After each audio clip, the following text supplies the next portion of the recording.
सूजी, दूध, घी और चाशनी से बनाए मेरी इस ऑथेंटिक रेसिपी से बहुत ही मज़ेदार, शानदार, दानेदार सूजी का हलवा। आप बस एक बार ट्राई करें, यकीन करें आप भी मान जाएंगे। अस्सलामुअलैकुम friends, welcome to my channel cooking Naaz के साथ और मैं हूं आपकी host and friend chef Naaz. Friends, आपने सूजी का हलवा तो बहुत दफ़ा बनाया और खाया होगा, बट मैं आज आपको एक नई रेसिपी देने जा रही हूं। सबसे पहले हम एक बॉल लेंगे, इसमें शामिल करेंगे 1 कप सूजी और इसमें डालूंगी मैं 1 कप दूध। यानी हमने सूजी को भिगोना है दूध में। फ्रेंड्स, यकीन करें जब आप दूध में भिगोई हुई सूजी से हलवा बनाएंगे तो यकीन करें ये रिच क्रीमी, बहुत ही जायकेदार और बहुत ही डिलीशियस बनकर तैयार होगा। हम इसे 20 से 25 मिनट के लिए स्टे देंगे। तो सबसे पहले हम तैयार करेंगे चाशनी। तो इसके लिए आप कोई भी पैन ले लें। यहाँ मैंने 1 कप चीनी ली है। जितनी सूजी लेंगे उतने ही चीनी शामिल करेंगे। आपने ये सारी चीज़ें मेजर करके बनानी है, चाहे वो कोई भी कप या कटोरी ले लें जिससे आपने मेजरमेंट करनी हो। हमने 1 कप चीनी ली है, इसमें 4 कप पानी शामिल करेंगे। तो हमने 1 कप वहाँ दूध ले लिया है सूजी में। यहाँ पर हम 3 कप पानी शामिल करेंगे। जब भी हम सूजी का हलवा बनाते हैं तो पानी हमने सूजी से 4 गुना ज़्यादा रखना होता है।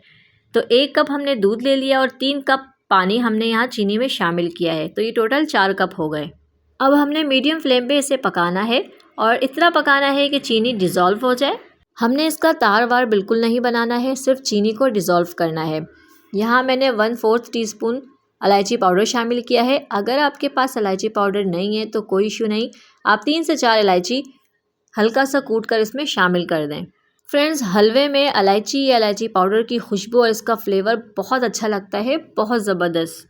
अच्छा, मैंने यहाँ पर 1 कप चीनी ली है, ये बिल्कुल परफेक्ट मीठा है। अगर आप मीठा तेज़ खाते हैं तो आप चीनी की क्वांटिटी बढ़ा सकते हैं, बट मैंने यहाँ बिल्कुल परफेक्ट मेजरमेंट आपको बताई है। तो ये तैयार है, चीनी डिज़ोल्व हो चुकी है अच्छी तरह से। अब हम इसे उतार लेंगे। इतनी देर में सूजी भी अच्छी तरह से भीग चुकी है। ये देखें, फूल गई है सूजी। आप देख रहे हैं कि सूजी फूली हुई है और क्वांटिटी में भी बढ़ चुकी है। ये देखें। अब आप इसे तैयार करने के लिए कोई भी पैन या कढ़ाई ले लें जिसमें आपने इसे बनाना है।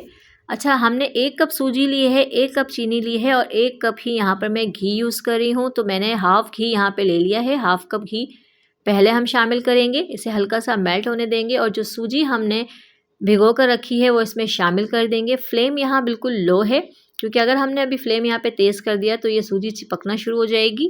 पहले हमने सारी सूजी पैन में ट्रांसफ़र कर लेना है, उसके बाद हम फ्लेम को मीडियम कर देंगे और इसे मीडियम फ्लेम पे हम अच्छी तरह से भूनेंगे।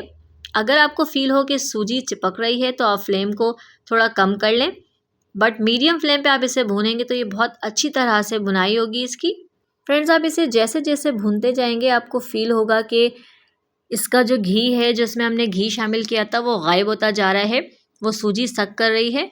बट एंड में जब इसकी भुनाई कंप्लीट हो जाएगी तो सारा घी वापस आ जाएगा, सूजी रिलीज़ कर देगी घी।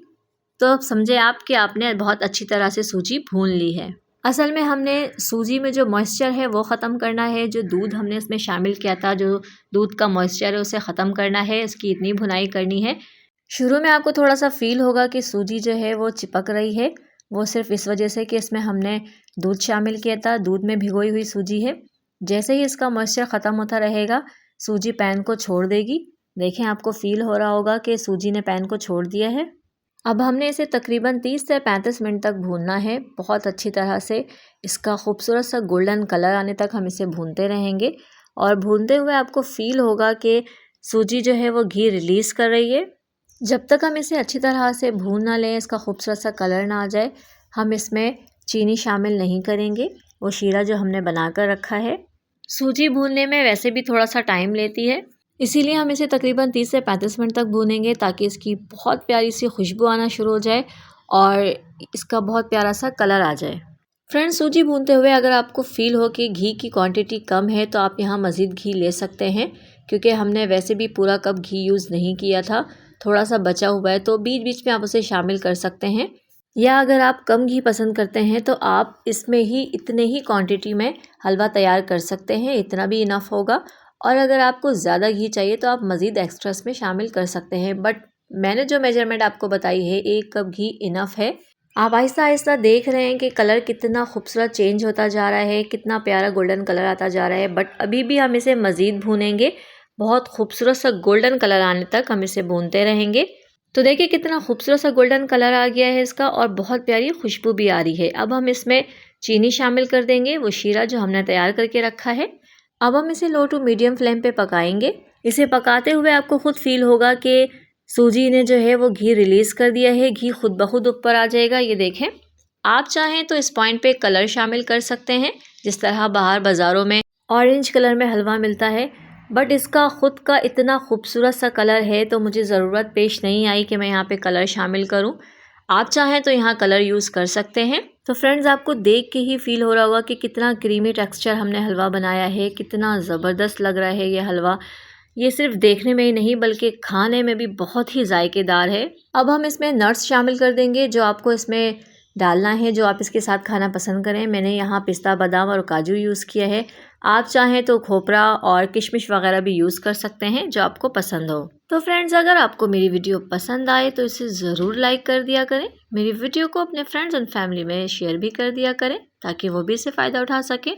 और मेरे वो व्यूवर्स जो मेरे चैनल पर नए हैं, उन्होंने मुझे अभी तक सब्सक्राइब नहीं किया है, तो मुझे जल्दी से सब्सक्राइब कर दें और साथ ही बेल आइकन को भी प्रेस कर दें ताकि मेरी हर नई आने वाली वीडियो की नोटिफिकेशन सबसे पहले आप तक पहुंचे, वो भी बिल्कुल फ्री में। तो देखें, मैं आपको दिखाऊं इसका टेक्सचर कितना क्रीमी है, ये देखें। तो इसे ज़रूर ज़रूर ज़रूर ट्राई करें, एंजॉय करें और मुझे अपनी दुआओं में याद रखें।